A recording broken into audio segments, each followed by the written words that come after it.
Good evening. Welcome to The Big Fight. I'm Vishnu Shom.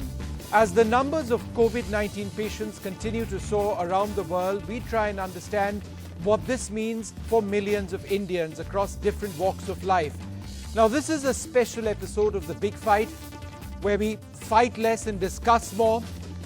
We look at this, an almost unbelievable crisis, something that's almost like a thriller, except this is in real life. And let's face it, it's quite frightening. Why is that the case? Because COVID-19 is many times more contagious than the seasonal flu, because there is no cure, and because the rate at which the infection is doubling makes this one of the greatest challenges that nations have ever faced. The situation in several Western countries is bleak, and the impact on various parts of our economy could be catastrophic. This is why the World Health Organization has dubbed this a global pandemic. Now, in all of this, India is fighting back. There's a robust system in place to ensure surveillance is maintained on those who may have come in contact with those who've contracted the virus. Other key steps are being taken. As an example, today the announcement earlier on that the remaining two one-dayers against South Africa have been called off and the IPL has been postponed. In some states, schools have been shut and there are strong steps to discourage travel. Now, we have a wonderful panel this evening. Before we get to them, here's a reality check on the situation at hand. Some numbers and statistics compiled by the University of Oxford, which we thought we would present to you. Now, the total number of confirmed COVID-19 cases around the world, just look at that chart. Because on the 21st of January this year, it was at less than 15 or 20. On the 31st of January, it had gone up to close to 10,000. On the 10th of February, it had touched the 40,000 mark. Let's have that on full screen if we can. On the 10th of February, it had touched the 40,000 mark. It was just short of the 80,000 mark, so a doubling over there by the 20th of February. On the 1st of March, it went up to close to 90,000, and now on the 12th of March, this is when the last data came in, it was beyond 120,000. So in terms of the number of confirmed COVID cases, as you can see from that graphic, the numbers just keep going up. Let's move to our second graphic of the total confirmed deaths because of COVID-19. And this is also extremely worrying because this is by no means showing a sign of plateauing out.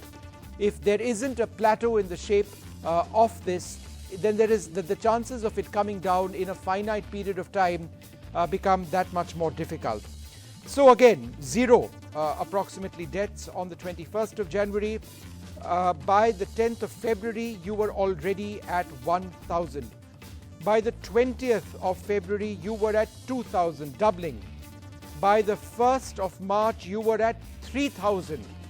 By the 12th of March, you were above 4,000. Now, these are real confirmed deaths because of the COVID virus up to the 12th of March 2020, which have been confirmed and tabulated. The next series of graphics, early stage fatality cases by health conditions in China. Now remember, China is where the COVID-19 virus broke out. China has, relatively speaking, almost managed to get their situation under control. But this is the really worrying point. If you are 80 years of age or above, the mortality rate, the fatality rate is at 14.8%. That's whopping by any standard. 70 to 79, 8%. 60 to 69, 3.6%. 50 to 59, 1.3%. But very fortunately, in the case of children between the ages of just born to 9 years of age, it's at 0%. So there were no fatalities. At least none that were measured, of little children between the ages of 0 and 9 in China, in the cases of early stage fatality rates. So the older you are, the more vulnerable you become. Now, who is more or most susceptible to picking up the coronavirus and possibly, in this case, fatality rates? Let's take a look at those with other factors. 10.5% of those who died in China till the 12th of this month, 10.5% had cardiovascular disease. They had a heart ailment. 7.3% had diabetes. 6.3% had chronic respiratory diseases. 6% had hypertension. 5.6% had cancer. And those with no health condition who died at 0.9%. But it's the comorbidity, as it's known, which contributes massively from a statistical standpoint. This has been proven in China. Let's take a look at what a lot of people would say is the most frightening disease. On the left-hand side of the screen, and we'll blow it up in a moment, is the seasonal flu which struck the United States in 2018-2019, and on the right is COVID-19. If you are above 65 years of age, in the case of the seasonal flu in the US, that's on the left-hand side of your screen, the fatality rate was just 0.06%. Again, staying with the left-hand side, if you were between 50 to 64 years of age, again, 0.06%. If you were younger, the fatality rate went down even more. Now look at the right-hand side of the screen in the case of COVID-19. And look at that bar on the extreme right, the orange one.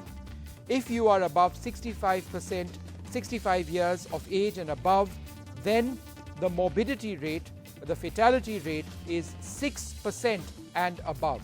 Compare 6% with 0.06% for 65 years of age, 1.3% in the case of COVID-19 versus 0.06% in the age group of 50 to 64, 0.3% in the case of COVID-19 for those between 48 and 49, compared with 0.02% in the seasonal flu. And the reason we are bringing this up is again to tell you that while the symptoms are similar, in many cases almost identical, the fatality rate here is much higher. Number one, the contagion is much greater. Number two, the possibility of picking up this illness is much, much higher. What we propose to do on this program is look not just at the illness, but also look at how it's impacting different sectors of our economy. We've got experts who deal with tourism, we've got experts on the economy, we've got doctors as well, and health sector specialists who will be joining us. I'm just going to introduce all my guests first. Sujata Rao, the former health secretary, will be with us in a moment. Sonavi Kaikar, the CEO of Nimrana Hotels, with us. Dr. Arjun Dang, the CEO of Dr. Dang's Lab.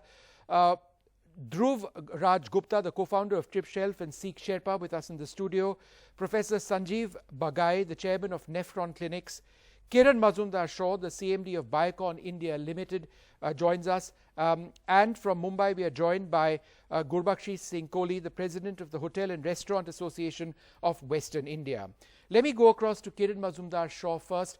Thanks very much for being with us, ma'am. You have, in this part of the program, it's called the First Punch, 1 minute to go through your primary thoughts and concerns, and then we'll discuss these at length. So, Ms. Shaw, if you can go ahead with your preliminary thoughts, that'd be great. Well, I think, obviously the whole world is very concerned about the COVID-19 outbreak. India at the moment has contained the outbreak, and we have taken a lot of proactive measures to somehow ensure that it doesn't become a huge epidemic. And my concerns are that I hope it remains this way, and that if it does spread, I hope we have a state of preparedness that can deal with it. And I think so far, I think what the government has done, I think should keep us in this state of preparedness, but I think we need to expand the capacity, and that this is where I think the private sector is willing to join hands with the government to do whatever it takes to add to this state of preparedness. Okay. Dr. Sanjeev Bagai, chairman of Nephron Clinics.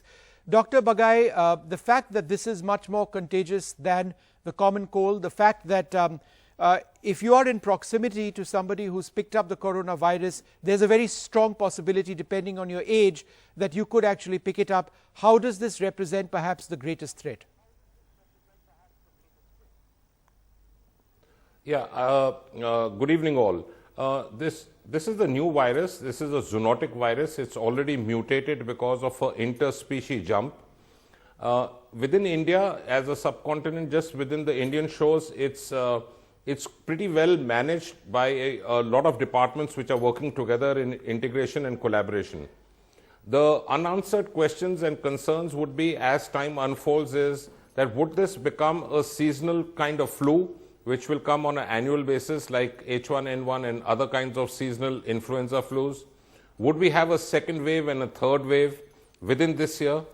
The unanswered questions are, would a person who's infected once, is he liable to get an infection as a reinfection the second time? And how will the body host a response to that? And last and most important is, what would be an ideal combination of acute management for treatment and ongoing, what would be a vaccine as a preventive measure? So at the present moment, I think with the number of cases which are still limited in India, with a very low fatality, the Indian government has done a fantastic job and full marks to it so far. Okay, good. We'll come back to you in a bit. Dr. Arjun Dang, 1 minute to you. Go ahead. Thanks, Vishnu. Thanks for that very crisp overview also. So here at Dr. Dang's lab, that's one of the first touch points of anyone who wants to get a test in Delhi NCR. We have been inundated by numerous callers asking about queries regarding COVID-19 for them and their family members.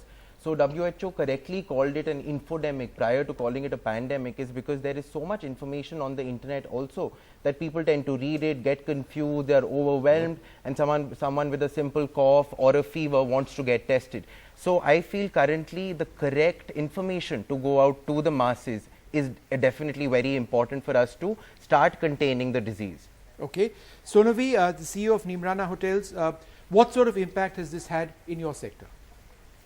So initially there were lots of cancellations which were coming in. People were quite concerned in the months of March and April, and the other concern was also about what measures we were taking.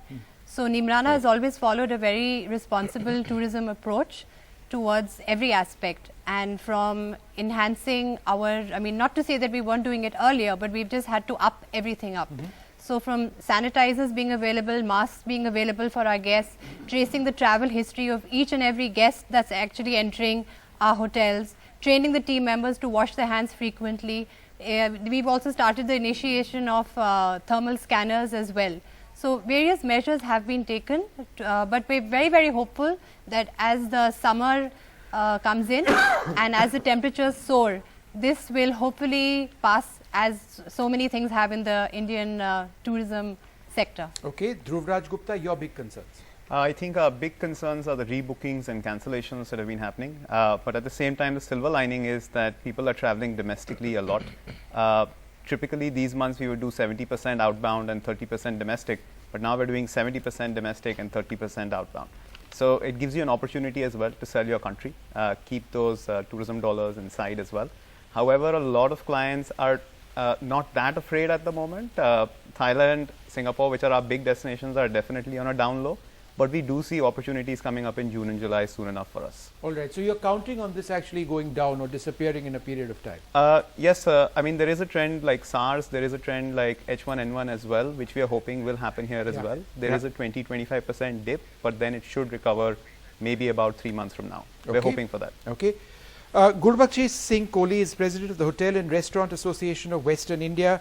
Mr. Kohli, what sort of impact have you had as far as people coming into the country or into your hotels, various chains, what sort of impact in the last few weeks? We know we are facing a really worst crisis of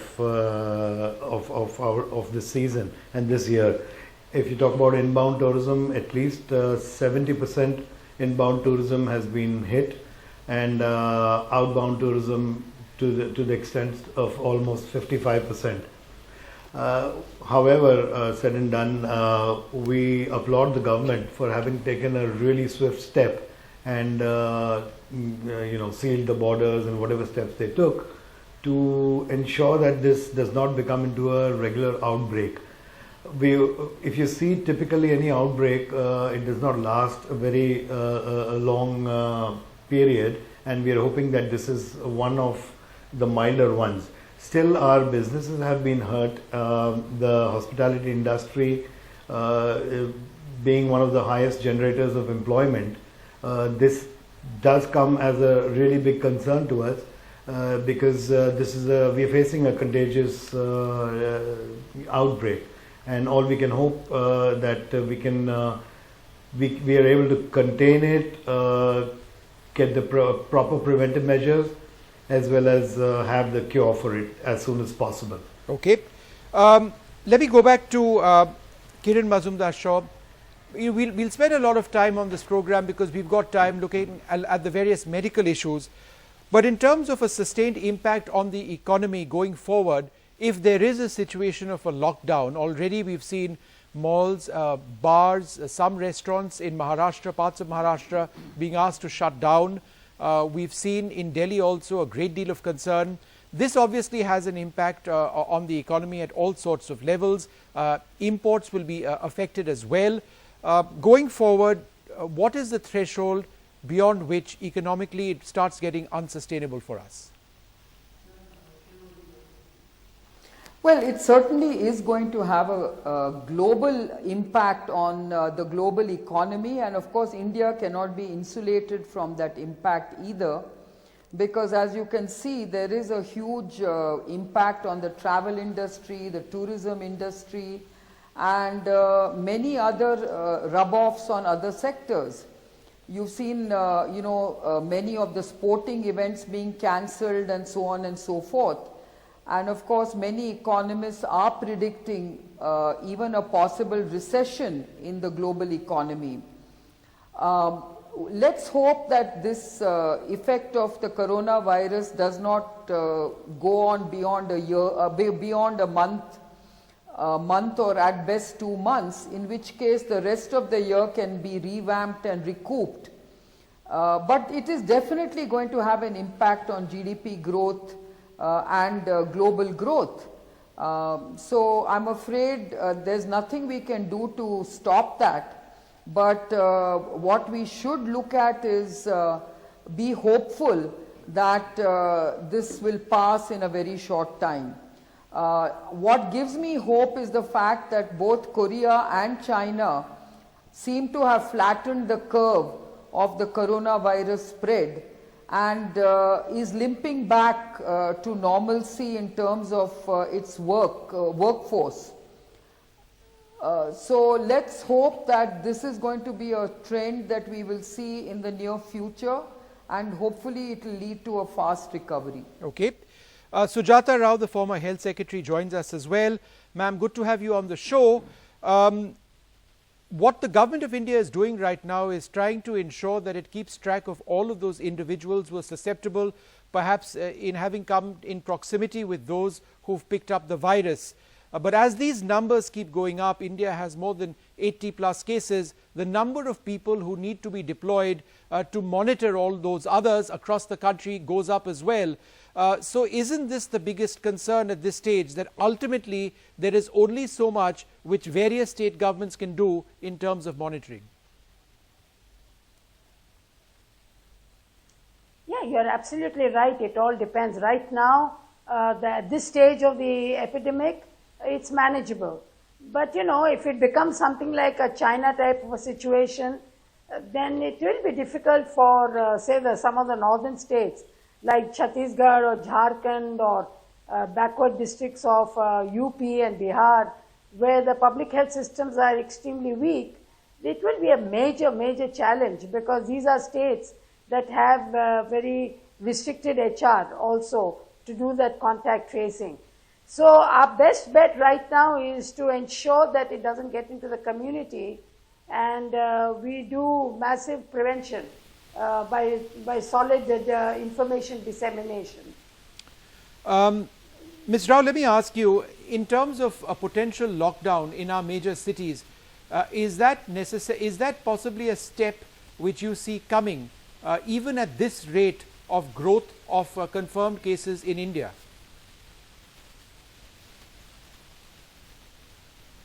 I mean, of course, it's not desirable because there's a clear impact on the economy and there's loss of jobs.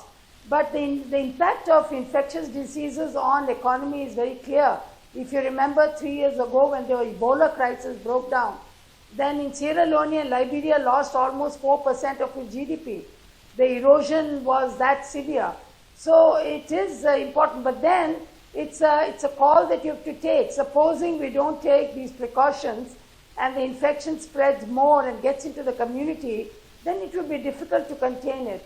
So I think the government is trying to play safe, which is quite acceptable, and the inconvenience and the loss to economy will be an inevitable fallout. Yeah. Dr. Bagai, there's a rush for those who want to get tested, and I'd ask Arjun that as well, but let me come to you first, Dr. Bagai. There's a rush for people who want to get tested. Right. Who should be getting tested? Because, you know, even the testing facilities are limited and they're catered to deal with an even worse situation.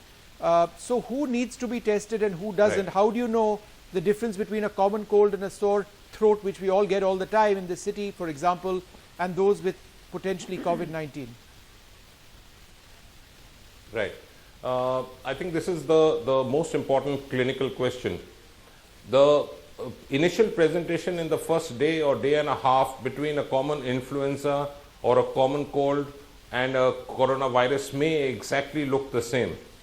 But where it differentiates is that the coronavirus has more of a dry cough associated with breathlessness, lesser amount of a cold and sniffles associated then with body ache. If a patient does present with these kind of symptoms, there are two important things to note. One is a very strong travel history, and I would say even back up to 4 weeks or 4.5 weeks up to 5 weeks. The second important point is there been a very, very close contact base with a person who is perhaps suspected to have or have had this infection.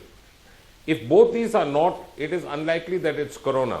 You're not going to just get corona sitting at home. But the fact is that in case any patient has a suspicion of it, has a cold and cough, every cold and cough doesn't warrant a blood test or a swab test. It's only restricted for those where there is a high level of suspicion. We cannot screen and transcribe the entire community with these kind of PCR tests. So my advice is that these are only limited to those who have a high index of suspicion with a strong travel history, strong contact history, or overwhelming clinical symptoms. I repeat again, overwhelming clinical symptoms. Okay. Dr. Dang, in terms of, again, what you're being asked by people who walk in, is there a sense of panic, number one? And number two, people must be asking you, where's the cure? In your own understanding of this, where are we globally in the fight to find a cure? Because ultimately that's the only solution. May take time. Sure. Thanks, Vishnu, for the question.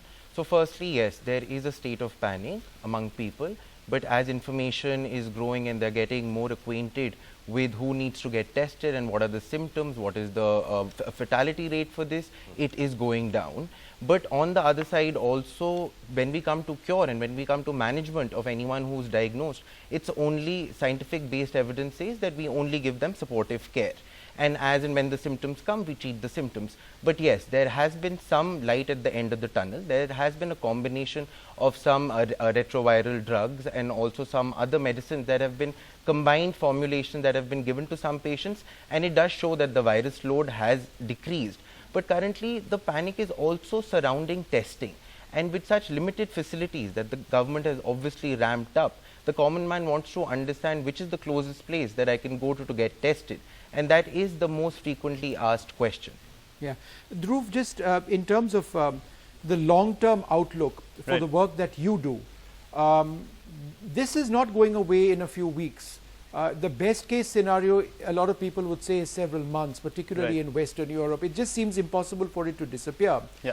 The global tourism industry, travel industry is all interlinked. I mean, that's the nature of the business. How close are airlines or people like you to the edge when you realize that, my God, we might actually be in a situation when we may need to fold? I think we're 20% down on revenue month on month, projected to go down to about 30%. That's huge. Yes, it is. But it does, you also need to save for a rainy day.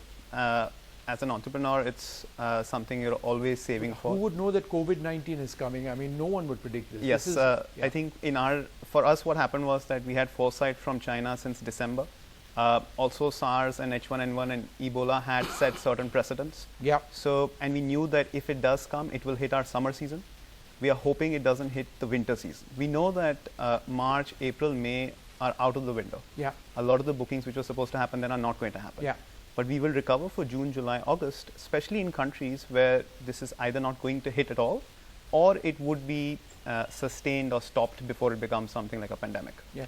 So, Ravi, again, for you, in terms of the sector, how bad is it potentially at the moment, and how bad do you see it potentially getting? The last thing that people actually want to do now is travel. Travel inside the country, it's not even allowed if you have a visa, for example. And the deadline which has been set is the 15th of April. There's no guarantee that that deadline will not be extended. It really depends on the situation in our country. So therefore, going forward, how does anybody in your industry or you personally plan? How can you plan for something like this? So we've seen cancellations in March and April, as I had mentioned. But on the promising side, for the heritage hotel sector in particular, the buildings are actually made in a way where we don't have central air conditioning. So the Indian tourist is actually very comfortable in traveling to these places because the possibility of cross-contamination is very less. Having said that, we're very hopeful that after the 15th of April and possibly towards the end of 30th April, towards the end of the month, there should be an increase in the queries and the pickup, and hopefully if the borders open as well and we have the inbound tourism sector increasing, things should get back to normal. Having said that, I think it's very important to focus on the fact that there has to be an integrated approach, and we need to receive some support coming in from the government in terms of a GST holiday, you know, a plan for the next 12 months to see, you know, is there going to be a committee, is there going to be a force, a tourism force which is really going to be guiding us, because at the moment we're receiving a new advisory every single day. So every day comes with a new surprise. Yeah. So And that's in the nature of the illness. There will be a new advisory every day. Kiran Mazumdar, again, economically, this couldn't have come at a worse time for India. The index of industrial production is down, various sectors are down, unemployment in certain sectors is very high, the markets have been unpredictable for all sorts of reasons, the government trying its best to get things going, and then something like this happens. Where does this leave us potentially in terms of reviving our economy? No, I think, you know, the government does need to look at the impact of such, you know, unpredictable kind of crises. And I'm sure that there will be an approach to reviving some of these sectors, because yes, the airline sector, the tourism sector and many other sectors have been unfairly hit by this kind of, you know, unforecasted, you know, crisis. So like it was mentioned, you know, some kind of GST relief, some kind of tax credits, these are the kind of things that can revive the economy. But let's wait and see, because I think it all depends on how long it takes to sort itself out. Okay. Mr. Kohli, again, in terms of businesses shutting down or potential job losses in your sector going forward, you know, I mean, we've seen this, for example, in the aviation sector, where airlines like Cathay Pacific and Lufthansa are in deep trouble. Some of these big carriers may not even exist anymore in the future because they're just not flying. Thousands of flights have been cancelled. Job losses are imminent over there. But at a smaller scale, in terms of hotels across India, or the area which you represent, do you see the possibility of companies shutting down, restaurants and hotels shutting down? Do you see the possibility of job losses? Well, absolutely. I would say the hospitality sector is one of the most crucially hit ones. We are looking at probably a $350 million loss of revenue if this continues, and that would be at a minimum. That's why I agree with the other panelists, and we do look forward to the government giving us certain kind of a push, because other countries worldwide, the governments have already started acting, whether it comes in the form of a GST holiday for at least 6 months, other taxes, loans, deferment of loans and payment of EMIs. All this has to be sought really with the government, and I think we need to form a joint task force with the government to handle this crucial and very, very unfortunate epidemic. Having said that, we all know how labor intensive the hospitality industry, that is the hotel and restaurant industry is, and therefore we need to ensure that we have a working capital, and all these things that I mentioned earlier will ensure that there is a working capital for at least 6 months, which will not end up in laying off the workers. This is a very crucial time. As also said, every advisory which comes every day is one step forward to an already dwindling industry. Okay, already dwindling industry, without doubt. It's a huge strain at so many levels. Dr. Bagai, one of the points that Arjun was actually mentioning was the use of drugs. For example, in some cases, drugs, second-line treatment for HIV has been used to stabilize certain cases. This is a WHO prescribed option, but within the drugs which actually do exist, is there a possibility of some sort of cocktail therapy which might help to fight this even in the interim period as we wait for a cure? Yeah, now there are some amount of trials which have already been indulged with in terms of antivirals, antimalarials, immunomodulators, but there is no WHO regime which has been prescribed as a confirmed evidence-proved medicine protocol which has been published so far. But as the time evolves, there are a lot of trials which are still in the process, which I'm sure we would get to know in the coming few weeks. The vaccine is clear 12 to 24 months away because it has to go through various phases of lab trials and clinical trials. But I'm quite hopeful that we would have some sort of an established protocol of what medicines as an exact combination and what to monitor and how long to give it. That is provided we see this replication as every 5 days, 5.5 day cycle peter off hopefully in the next month or so. Okay.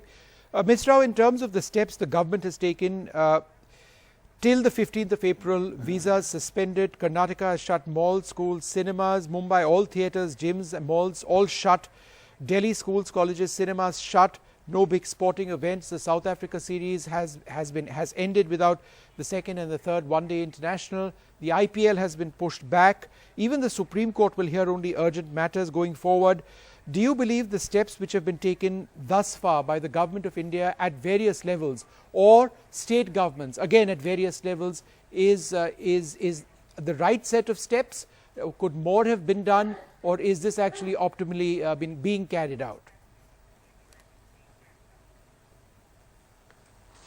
Well, as I said earlier also, it's a judgment call, and government is being extremely cautious and would like to do what is to be done and more than be found wanting later on if the epidemic kind of gets into a very serious mode. But having said that, I really don't know if such a huge shutdown and lockdown of every activity, social and economic, is really necessary, largely because this virus has, as previously the doctor said, very specific clinical symptoms, and those people with these clinical symptoms alone need to be very cautious about their self-regulation, keeping the social distancing.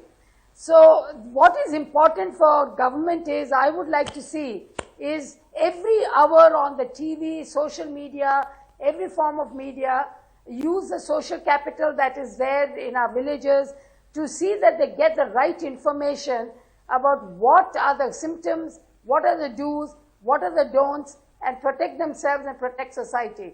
I think much more of that is required than just shutting down all these activities which are not sustainable. How long can you just keep everybody locked in?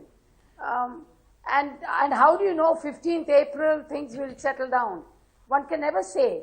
So what is more important is information dissemination as to what a person must do and how to recognize somebody who's got a cough and what you need to do about it. Yeah. I think that's very important. Yeah. Kiran Mazumdar-Shaw, in terms of the fight to find a cure, once there is a cure which has gone through clinical trials, wherever these trials may be held, there's always the worry that there would be some sort of a price war which would prevent the dissemination of these drugs to different countries. In a situation like this, when in a WHO pandemic, WHO declared pandemic, what can be done to ensure that the drugs, when they do actually come on market, are available at minimal costs to the largest number? Well, I think first and foremost we must understand that even there are some drugs that are known to be effective against these kind of coronaviruses. Tamiflu or ostenavir has also been used in some of these treatment regimes along with antiretrovirals. Today there was news that even the old malarial drug chloroquinone sulfate is also showing some phosphate is also showing some good indications in treating coronavirus. There was a paper from China today that actually talked about this. And yes, there are other drugs, Remdesivir and things like that, other antiretrovirals of Gilead is under trial. I think what needs to be done is, when these drugs obviously have to be made available the world over, India has a drug price control policy, and I think when it is introduced to the Indian market, the price negotiation with the companies have to be done way in advance.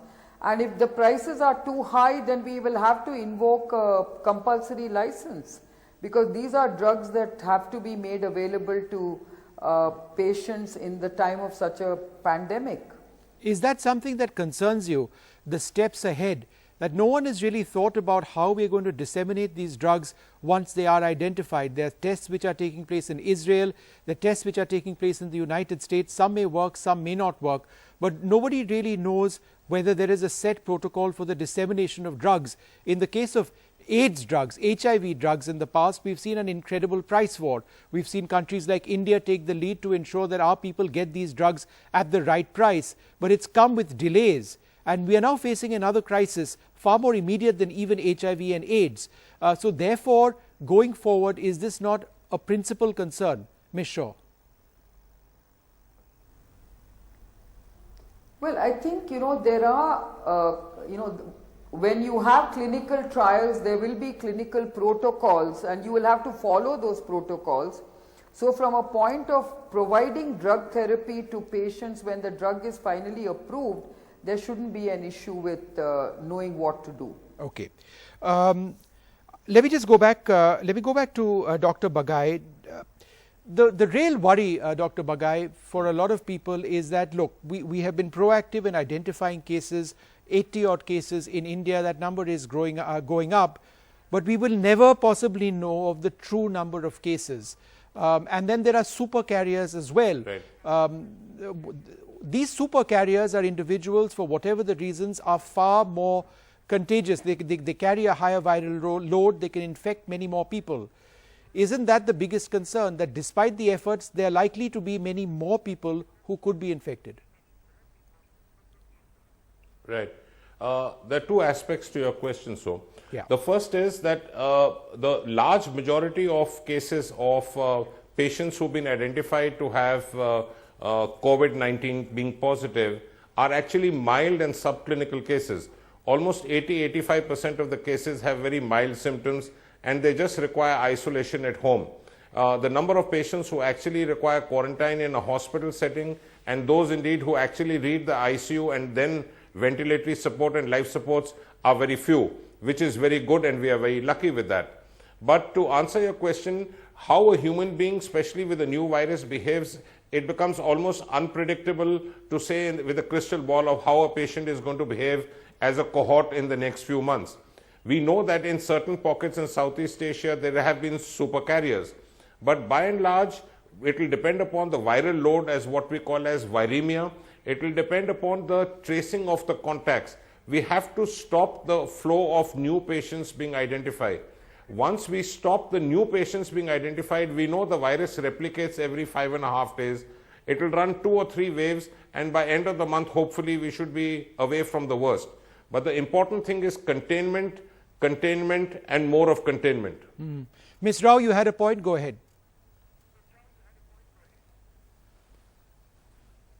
Oh, okay. I just had 2 points. One was, in relation to what you were asking, Kiran. I think this is an opportune moment for government to come out strongly to support research, to support research on this whole virus, SARS, MERS. We've had H1N1, swine flu, and now we have corona. So I think it's time that we can't just subject ourselves to this vulnerability. We need to have much more research knowledge on the etiology and why it's happening. So I think that was one point I wanted to make. And the second was on this whole issue of getting biostatisticians to do some modeling for us so that we are able to do a typology of the kind of people who are more vulnerable to this infection and do a much more targeted intervention.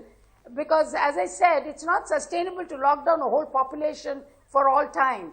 So we need to really protect the vulnerable, and we have enough epidemiological data right now. And I think that kind of modeling and that kind of biostatistical tools need to be applied for forecasting the trajectory of this infection. Yeah. I think that kind of knowledge application is extremely critical to contain this infection. Yeah. Dr. Dang, the possibility of mutations, because and different strains. This is supposedly mutating. There have been 4 strands found on one case in Canada, 2 strands found in another case somewhere in Europe. Is that an additional challenge?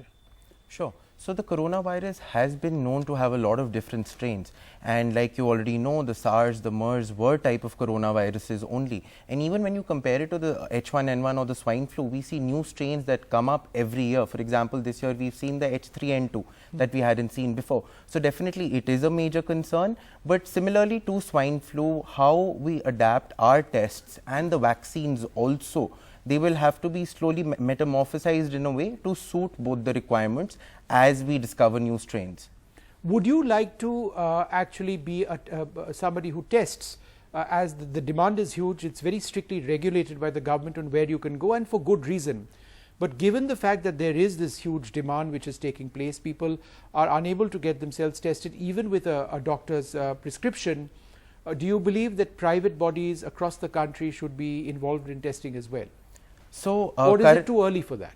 So currently the government has really ramped up services. They have close to 50 testing centers and more than 50 collection centers as well. But as and when the disease progresses and there are more number of cases, obviously working with the private players will increase bandwidth and accessibility as well. And obviously, like you correctly said, the quality has to be maintained even when private players are doing it, and more important than quality also are the safety norms. Yeah. Because when we are testing such a highly infectious virus, we have to have the best kind of biosafety levels that need to be maintained. Yeah. Just another quick question to you. Were you or are you in a situation where you've got people from outside, from Europe for example, come in only to realize that going home means exposing themselves to a situation many times worse than India? India is actually, fortunately, quite okay at the moment.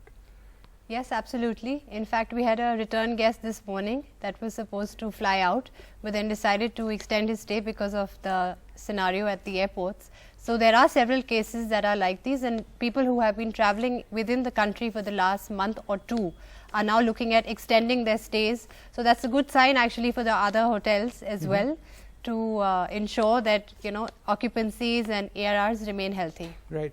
And Dhruv, in terms of the aviation sector, I mean, are you seeing a complete meltdown? We've seen many Indian airlines also saying that their loads are going down catastrophically. Cathay Pacific in trouble, Lufthansa in trouble, so many carriers. Only Air India seems to be battling it out by government mandate at the moment.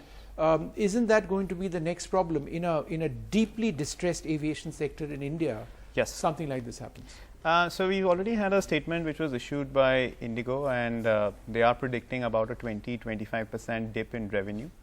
Major sectors, the flight prices have dipped significantly. A lot of sectors which were, for example, India to Brussels, India to Netherlands, those are not happening anymore because of the ban right now. So naturally, there is going to be a massive dip in their revenues, and they are hoping that airline, turbine fuel taxes, those things also come down to help them. Right. But no idea as such immediately as to how bad it would be by the end of the year.